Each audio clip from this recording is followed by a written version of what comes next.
जय द्वारकानाथ। नीचे के श्याम की चरणों में कोटि कोटि नमन। नमस्कार मित्रों, आज मैं बाबा रामदेव जी की नित्य पूजा विधि बताऊंगा, जिस विधि से पूजन करने से बाबा की पूजन का पूरा फल मिलता है, उनकी भक्ति का पूरा फल मिलता है।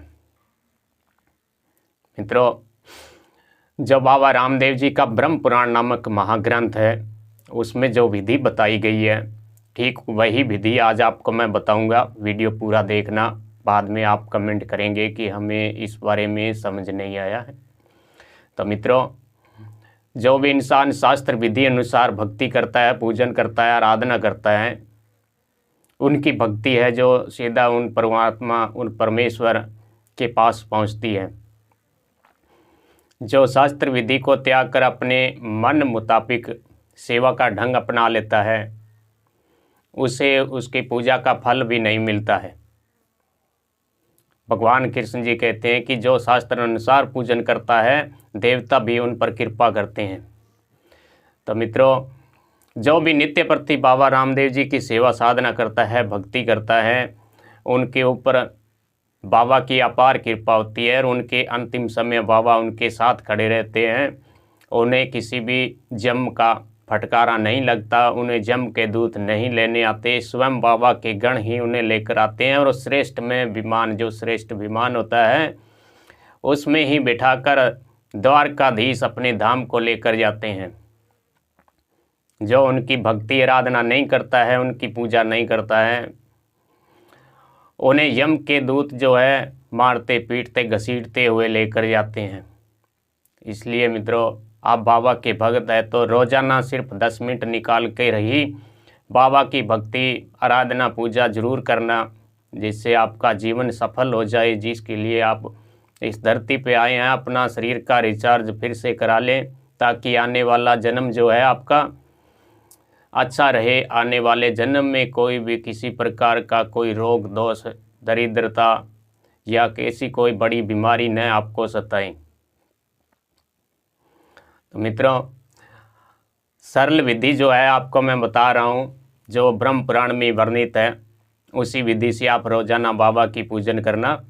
आपको करना क्या होगा, नित्य प्रति बाबा को धूप जरूर देनी होगी। धूप बनाने के लिए आपको खोपरा जो होता है, नारियल जो खोपरा है, वह खोपरा लेना है, उसे कद्दूकस कर लेना है और उस खोपरे में आप कुछ मात्रा में गूगल धूप मिला लेनी है और कुछ धूप साधारण होती है वह मिला लेनी है। और उसमें आप कुछ इलायची डाल लेंगे, कुछ लौंग डाल लेंगे, कुछ सूखे मेवे डालकर उसे कूट पीस कर बिल्कुल बारीक कर लेंगे, धूप के माफिक बिल्कुल बारीक। और उसके बाद जब भी आप नित्य पूजन करें, बाबा की सेवा आराधना करें, जो मैंने धूप का वीडियो बनाकर यूट्यूब पर डाला हुआ है, उसी मंत्र से आप रोज़ाना बाबा को धूप देना। अगर आप मंत्र न कर सकें तो सीधी आप बाबा को धूप दे सकते हैं, उनके सच्ची भावना से उनके नाम लेते हुए। और आपको, अगर आप 40 पाठ करते हैं, रोज़ाना बाबा का कोई जप करते हैं, तो संकल्प लेकर ही कीजिए। संकल्प लेकर आप साधना करेंगे तो आपकी साधना का फल अनंत गुना बढ़ जाएगा, अनंत गुना मिलेगा। साधारण आप सेवा साधना करेंगे तो आपको कोई भी इतना फल नहीं मिलता है। आप संकल्प लेकर ही साधना कीजिए। तो मित्रों, संकल्प लेने के लिए आप अपने हाथ में थोड़ा सा जल लेकर बाबा को सामने बैठ जाएंगे और संकल्प लेंगे, हे द्वारकानाथ नीचे के श्याम, अपना नाम लेंगे। मैं फला आदमी, पिता का नाम और जाति, गांव, शहर का नाम लेके बोलेंगे, हे बाबा रामदेव जी, मैं आपके निमित्त 11, 21, 40 का पाठ कर रहा हूँ या 11, 21 माला मंत्र जाप कर रहा हूँ। तो आप मेरे मंत्र जाप से प्रसन्न होइए, मेरे जाप को स्वीकार कीजिएगा। मेरे घर में जो भी बुरी शक्ति हो, बुरी ऊर्जा हो, दारिद्रता हो, उन सबको पकड़कर बाहर खदेड़ दीजिएगा और मेरी सेवा से प्रसन्न हो जाइएगा। इस प्रकार आप संकल्प लेके जो आपने जल लिया है थोड़ा सा हाथ में, वह बाबा के पास ही वहीं डाल देंगे। उसके बाद आप जितने दिन का संकल्प आप 11 दिन का, 10 दिन का, 21 दिन का अपना इच्छा अनुसार संकल्प लेंगे।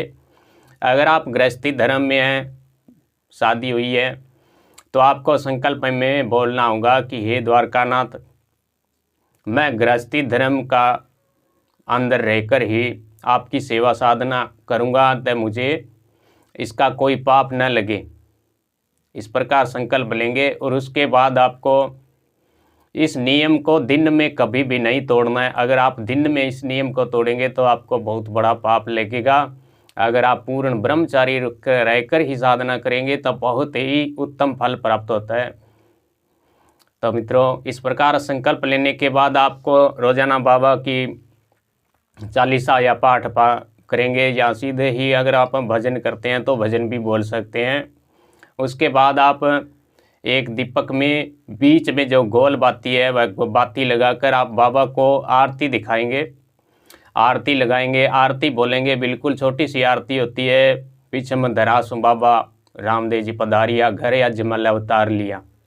इस आरती को बोलकर उसके बाद जो आरती का दीपक है उस दीपक को आप अपने पूरे घर में घुमाइएगा। आपके आरती के दीपक को जब आप अपने घर में घुमाएंगे तो आपके घर में जो भी नकारात्मकता होगी, भूत प्रेत, बुरी ऊर्जा, कैसी भी ऊर्जा होगी, वह उस दीपक की ऊर्जा के कारण आपके घर से पलायन कर जाएगी। आपके घर में सुख शांति और समृद्धि का वास होगा। मित्रों, ये बिल्कुल साधारण सी पूजा है बाबा रामदेव जी की। इस पूजा से आप साधना कीजिए। अगर आप सक्षम हैं तो रोजाना बाबा को देसी घी का चूरमा बनाकर भोग लगाइएगा। अगर आप सक्षम न हैं तो बाबा को एक लौंग और एक इलायची ही उस दीपक में डाल दीजिए खराग, और बाबा से प्रार्थना करना, हे बाबा अभी तो हमारे पास इतना ही है, अगर आप जब हमें देंगे, भरपूर देंगे, तो मैं आपको देसी घी का चूरमा बनाकर ज़रूर भोग लगाऊंगा। और आपकी करुणा भरी पुकार से बाबा प्रसन्न होंगे और आपका घर भी अन्न धन से भर देंगे। फिर आप भी देसी घी का चूरमा बनाकर बाबा को जरूर भोग लगाएंगे। मित्रों, कलयुग का द्वारकानाथ ऋणिचे के श्याम बहुत ही दयालु देवता है और अपने भक्तों पर बड़ी कृपा करते हैं। तो मित्रों, आपको कोई अन्य प्रकार की किसी जानकारी चाहिए तो कमेंट करके पूछ लीजिएगा, हम तुरंत आपको रिप्लाई में जवाब देंगे। गुरु कृपा से जो हमने गुरु से सीखा है, जो गुरु ने हमें बताया है बाबा के बारे में, वही आपको जानकारी देंगे। मित्रों, तो आगे भी ऐसे वीडियो देखने के लिए हंस मंत्र साधना को जरूर सब्सक्राइब कीजिएगा। जय गुरुदेव, जय अजमल घर अवतारी बाबा द्वारकानाथ के चरणों में कोटि कोटि नमन।